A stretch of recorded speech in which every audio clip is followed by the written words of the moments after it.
जिस तरीके से आज आनंद शर्मा जी ने कहा है कि अगर 500 टन सोना अगर हम गिरवी रख दें तो देश की स्थिति बेहतर हो सकती है, यानी एक बार फिर 1991 की याद होने लगी। सवाल फिर ये खड़ा होने लगा है कि जब देश की अर्थव्यवस्था क्या वाकई में बहुत हालत खराब है, क्या वाकई में अर्थव्यवस्था आईसीयू में भर्ती हो गई है। मनमोहन सरकार पर घोटाले का सबसे बड़ा अटैक हुआ है। 2G घोटाला, कोयला घोटाला, मनरेगा घोटाला, एक के बाद एक 3 घोटाले की फाइल आज खुली। मनमोहन सरकार घोटाले के जाल में ऐसे फंसी है, जितनी कोशिश निकलने की होती है उतना ही सरकार फंसती जा रही है। दिल्ली हाईकोर्ट के गेट नंबर 5 के करीब आज सुबह 10:14 पर एक जोरदार धमाका हुआ, जिससे आसपास का पूरा इलाका दहल गया। मैं आपकी स्टेट को चैलेंज करता हूं कि इन 20 साल में वो एक एविडेंस देंगे कि जम्मू कश्मीर लिबरेशन फ्रंट को पॉलिटिकल मूवमेंट के बगैर वायलेंस के साथ किसी किस्म का एक एविडेंस। मैं आपको देता हूं एविडेंस।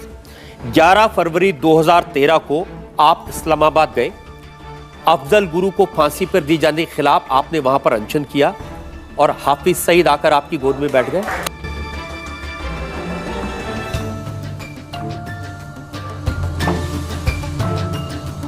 हमने वजीर आजम से बात करी, हमने सोनिया गांधी जी से बात करी। सोनिया गांधी जी को उस हादसे की हमने तस्वीरें दिखाई तो उनके आंसू फूट पड़े और उन्होंने हाथ जोड़कर कहा कि ये तस्वीर मुझे मत दिखाओ, फौरन जाओ वजीर आजम से बात करो।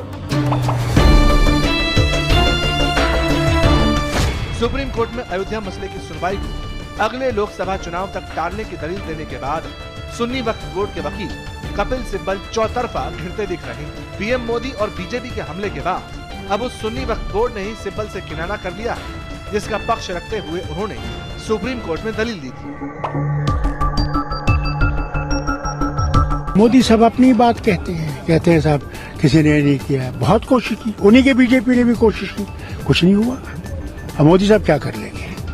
अब 370 की बात करते हैं, वो कभी भी अगर वो 10 दफा भी हिंदुस्तान के प्राइम मिनिस्टर बनेंगे वो 370 को नहीं छू सकते।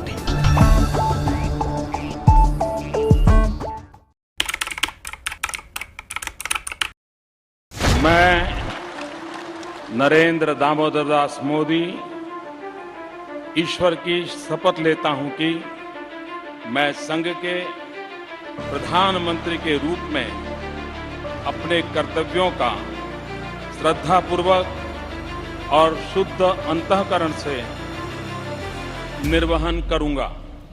कृषि हो, उत्पादन हो, सर्विस सेक्टर हो, खनन हो, भारत हर तरफ से बढ़ भी रहा है। भारत की अगर अर्थव्यवस्था की बात करें तो बड़े देशों की तुलना में भारत तेजी से आगे बढ़ भी रहा है और दुनिया भर में अब यह कहा भी जा रहा है कि इस मंदी से भारत दुनिया की मदद कर भी सकता है। कांग्रेस सांसद धीरज साहू के ठिकानों से आयकर विभाग की टीम ने अब तक 300 करोड़ रुपए बरामद किए हैं और ये आंकड़ा कहा जा रहा है कि अभी और बढ़ सकता है, क्योंकि धीरज साहू के ठिकानों पर नोटों की गिनती लगातार जारी है। भारतीय सेना ने सर्जिकल स्ट्राइक्स कल उन लॉन्च पैड्स के ऊपर किए हैं। इस ऑपरेशन का लक्ष्य आतंकवादियों के नापाक मंसूबों को विफल करना था। धारा 370 5 अगस्त 2019 और 6 अगस्त को इस महान सदन ने धारा 370 को समाप्त। अलगाववादी संगठन JK के मुखिया यासीन मलिक को श्रीनगर में गिरफ्तार कर लिया गया है। सदियों की प्रतीक्षा के बाद हमारे राम आ गए।